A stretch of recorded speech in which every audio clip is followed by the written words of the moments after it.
If I tell my wife, if you don't love me, I'm going to set you on fire, does she have a choice? And also, am I a loving, good husband?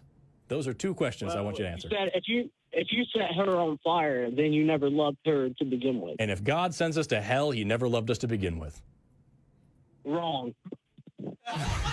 Okay, so let me ask you a question. God does love you. Let me ask you a question, Eric, and this is a genuine question. Just yes or no. This is not a gotcha. I just genuinely want to know. Do you have anyone in your life that you genuinely love with all your heart? Yeah. What would that person have to do for you to condone them being tortured for all eternity? What would that person have to do? What choice would they have to make? What choices would that person have to make for you to be like, you know what, the best thing could happen right now is that you get tortured forever. That would be a really good thing. What would cause you to make that choice, that decision? Nothing. Yeah, me too. You might be more moral than God. The reality is that the standard by which these two gentlemen are deeming God as immoral is the very reason that we can have assurance that there is a being outside of this physical existence that began it all. Because if we have a moral standard, if there is things that we should not do, and there are things that we ought to do, therefore there must be some standard by which we are all living as human beings that is outside of what we deem subjectively true. The reality is that they're operating under a false assumption of what hell is. God is not some tyrant up there that wants to punish us or reward us for good works or bad works.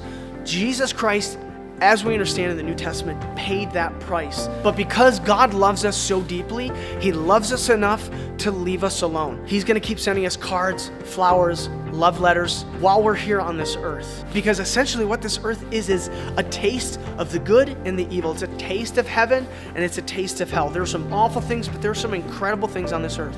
God has put us in this temporal world in which we have choice after choice after choice after choice to either choose him or to say, no, we don't want anything to do with you. So at the end of our lives, God loves us enough to not force his will on us. He's created us in his image so that we have the dignity of causation. We have the dignity of choice.